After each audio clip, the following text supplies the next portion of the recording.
आदिलपुर में अज़ादारनि अलम पाक खणी मातमी जुलूस बरामद कयो, जंहिं बाद मुख्य इमाम बारगाह में मजलिस बर्पा कई वई। इन हवाले से पेश है माजिद अली कलवर की रिपोर्ट। जी नाज़रीन, इमाम बारगाह जाफर सादिक इस्लाम एक मातमी जुलूस बरामद थियो है।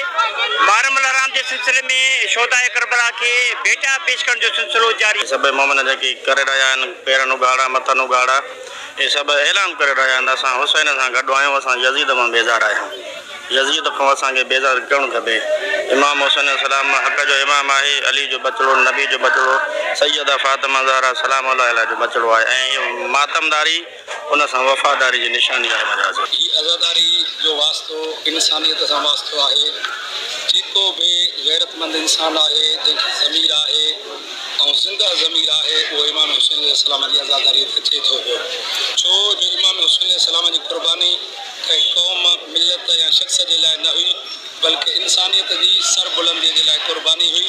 इहो ई सबबु आहे। तव्हां ॾिठो हूंदो गैर मुस्लिम भी ईअं ई न्याज़ लंगर सबीला इमाम हुसैन सलाम जे नाले ते कंदा आहिनि, जीअं ॿिया मुस्लमान कंदा आहिनि। जेको पूरे ज़िले घोटकी जो हिते ख़ासि करे हर साल निकालियो वेंदो आहे ऐं हिन में 10 खां 12 दस्ता हूंदा आहिनि ऐं असांजी आज़ादारी ज़ंजीर ज़नी ऐं वॾे अंदाज़ में थींदी आहे। उन जे करे मासूमनि जो, इमामनि जो, इमाम हुसैन जो इहो पैगाम आहे त ला इलाहा इल्लल्लाह मोहम्मद रसूलुल्लाह ते रही करे मोहम्मद मुसलमान हिकु थिए ऐं आज़ानूं बुलंद हुजनि। को जलूस तव्हां रवंदो आहे पंहिंजे रूट ते, जेको इमाम जाफ़र सादिक इमाम बारगाह खां निकितो आहे, जंहिंखे असां फुल प्रूफ सिक्योरिटी जो अरेंजमेंट कयो वियो आहे ऐं ॿिन्ही तरफ़नि खां रोड के ब्लॉकिंग पॉइंट्स लॻाया आहिनि। उते पुलिस नफ़री भारी तादाद में पुलिस नफ़री मुक़ररु कई आहे या रोड बंदि हुजे ऐं ज़ाइरीन खे काई तकलीफ़ न अचे।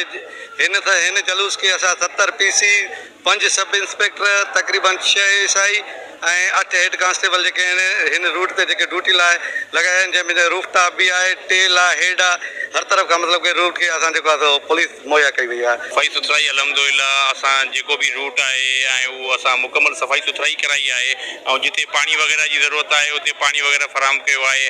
हींअर बि असांजो स्टाफ टोटल ऐं सैनिटरी वर्कर्स उहे मौजूदु आहिनि पिया ऐं अल्हम्दुलिल्लाह पहिरीं खां काफ़ी तमामु वधीक बहितर सफ़ाई थी थी। जी नाज़रीन, आज़ादनि सां ॻाल्हि ॿोल कईसीं, जंहिंजो चवणु आहे त न्याज़ सबीलूं या ही मजलिसूं ही बर्पा करे असां हिन आलिम इस्लाम हितां जी आवाम खे ॿुधाईंदा आहियूं त जदीदियत मुर्दाबाद आहे, हुसैनियत ज़िंदाबाद आहे।